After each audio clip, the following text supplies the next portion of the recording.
Hi everyone, welcome to Bridgie's Universe of Tie-Dye and Magic here in Adelaide, South Australia. So this is going to be video number 2 of our towel set. So we've got our spiral bath towels in one big tub. We have our little face washer in a nice little jug ready to go. And we also have our hand towel in a bowl. So these are all going to sit in the muck. So what I'm going to do today is I'm just going to show you how I put on the colour for a 2-colour spiral, and then we'll do ice. This will then sit again for 3 or 4 days depending on the weather. It's a horrible weather, so might take 4 days, and then we will reveal what they look like. This is a beautiful towel set for Erica, one of my lovely ladies that orders towels. She has requested pinks and purples in a 2-colour spiral. So we'll get started and I'll show you how this process works for me. So a lot of people will talk about, can you dye 2 pieces in the same tub? I do. If I had a bigger tub, I actually would have put the hand towel and the face washer in here too. You've just got to be very mindful of colour placement when you're doing something like this. A lot of people, I haven't actually got mine here at the moment, but this lid is what I use for colour separation. So in between the 2 spirals, I'll actually just place this lid like that. And that will help me when I'm placing the 2 different colour dyes on each side. Now I've propped this up today, so hopefully you can sort of see what's happening. So when I put the ice on, I'll actually leave this in here and I'll go ice from middle out to try not to get colour jumping from one side to the other, and also the same on the other side. So another little tip. Sometimes if you leave spirals in the muck, you can find that your centerpiece can get a bit mucky.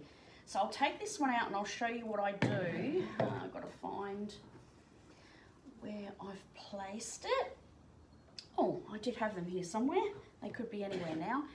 Anyway, what we do you can see under this little baby here, remember this is the side that's going in the muck. I just place a little rock in the center there, and then I place it down.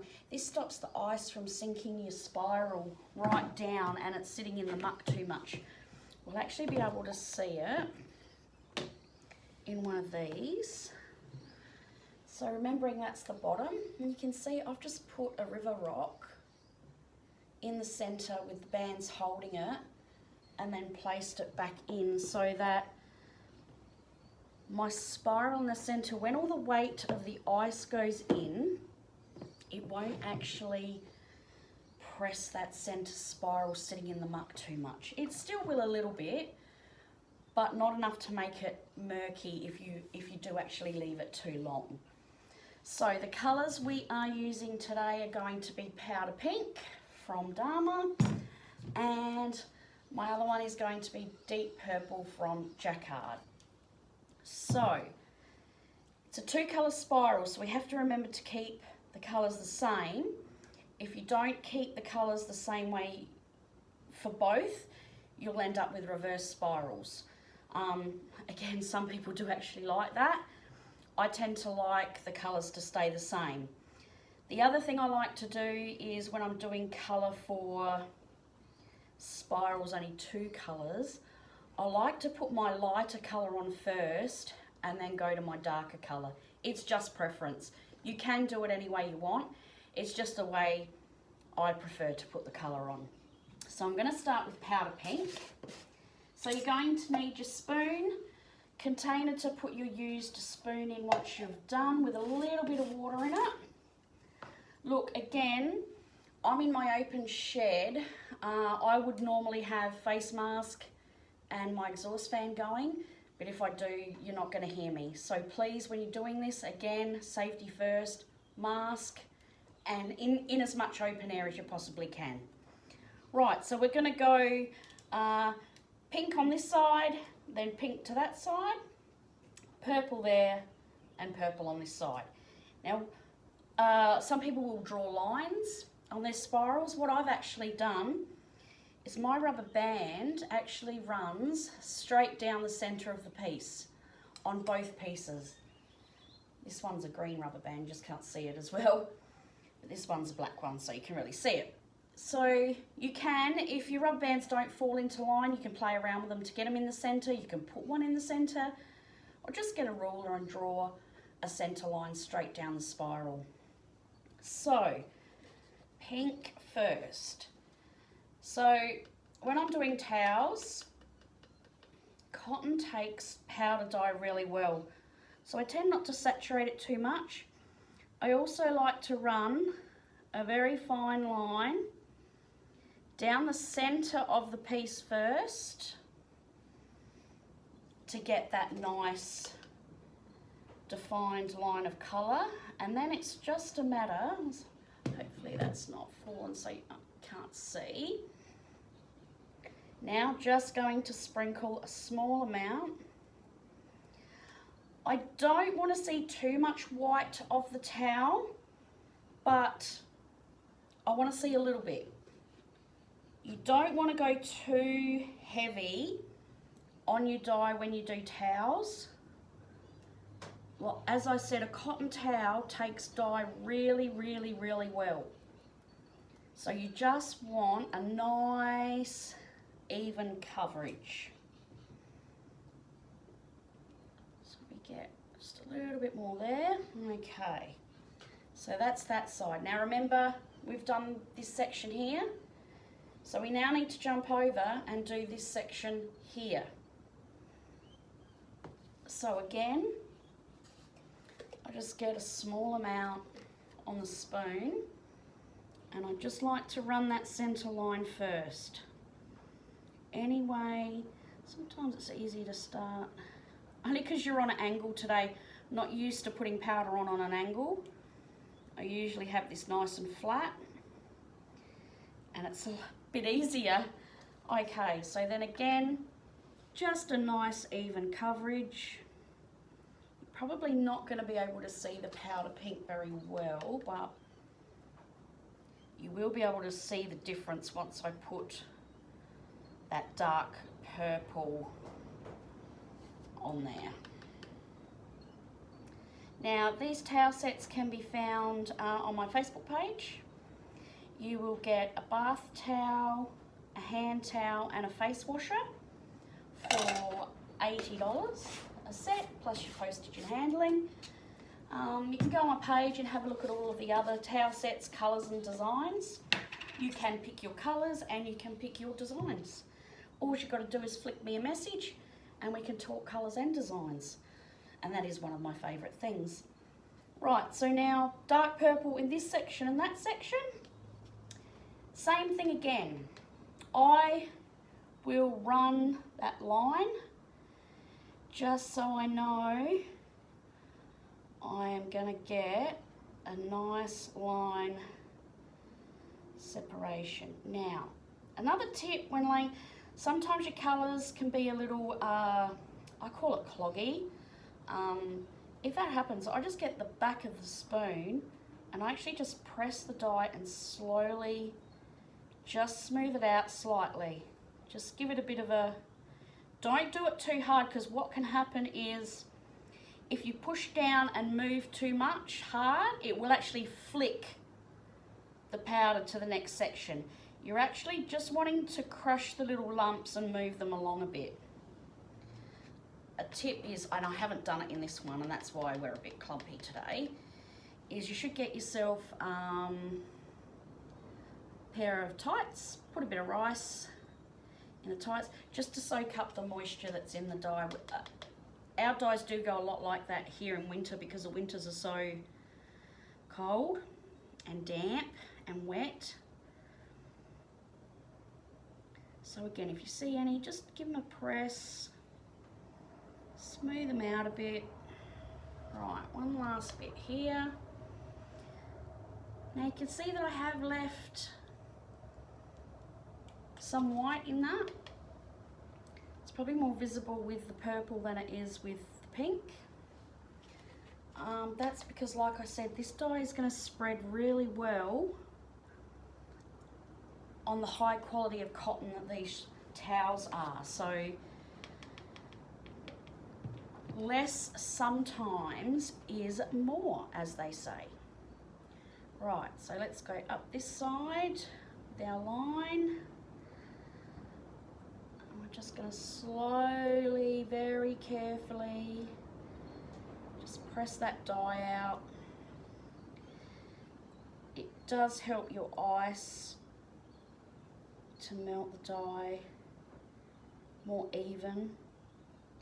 Sometimes if you leave lumps, you'll get that funny clouder type pattern. Some people don't mind it. For me, it does actually depend what the piece is and what I want it to look like. I have got some once before that had some really bad cloudy marks, but that was simply my own fault. I'd put too much dye and then didn't do a second batch of ice to get rid of that excess dye, which is what I should have done to get rid of it. So there we go. That's two colours, pink, purple, powder pink, deep purple. Right, now ice. Okay, so when I do, remember when we did the big blanket, we just chucked the ice in. It's just too big to fiddle around with, and I wasn't really too worried about colour jump. This one, I'm worried about colour jump. So, we also talked about in the last video that I do all my own ice. What I actually want to do with this one is I want to layer the ice along the lines, along these middle sections, before I actually start to add more ice. So what I try to do is find the really big pieces of ice, and I just lay them on that line. This is the advantage of making your own ice, because, see if I can find one down the bottom, I can make really big, I mean that's hand size cubes, and then I can just sit them.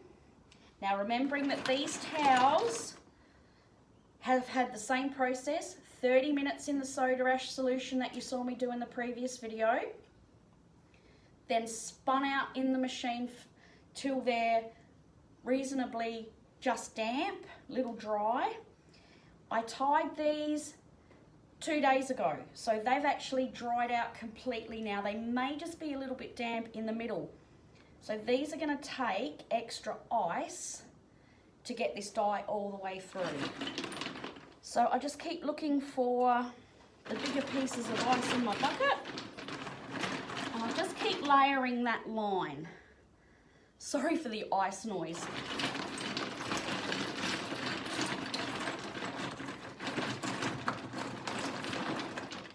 And then I do the next one, and I just make sure I can get them as close as I possibly can.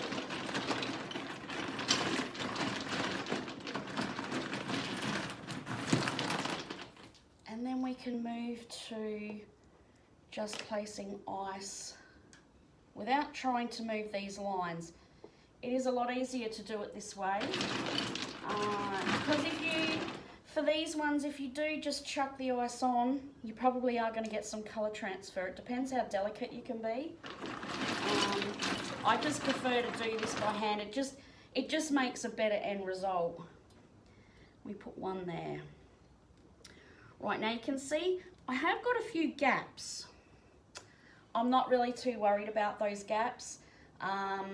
With the towels, it doesn't concern me. If that was if the towel came down halfway, I'd put another guard across here so that it cornered it off and I wouldn't waste so much ice. But that doesn't tend to bother me. Okay, so now what we do is we start on one side, trying not to disturb what you just did. So it's just a matter of gently putting them in.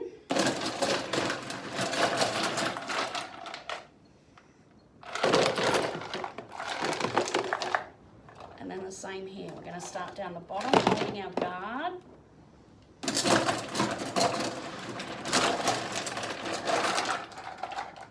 So for this one, you want your guard to sit up. So we're going to start both sides together, so we hold our guard. And then we're just going to start placing our ice. Same here. So we can see a few gaps. So we just want to start placing bits of ice. And then we can start putting in gaps. Okay. So again, because we don't want too much movement. Alright, we'll go and get the other jug in a minute.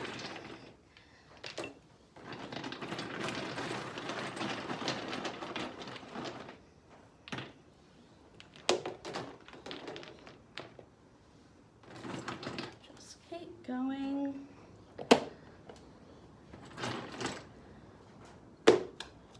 Putting in everything so it all covers as much as you possibly can.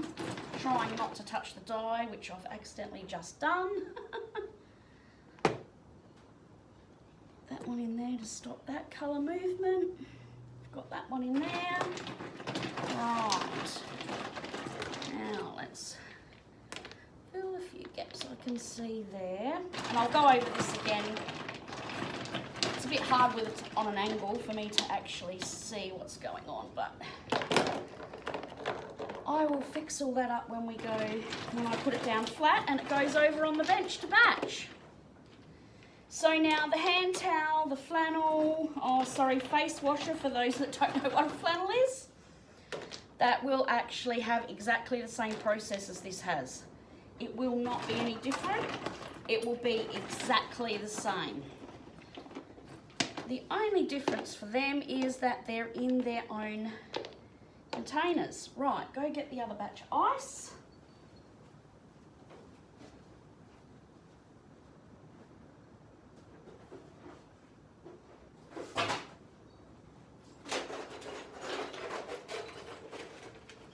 And we will finish this side.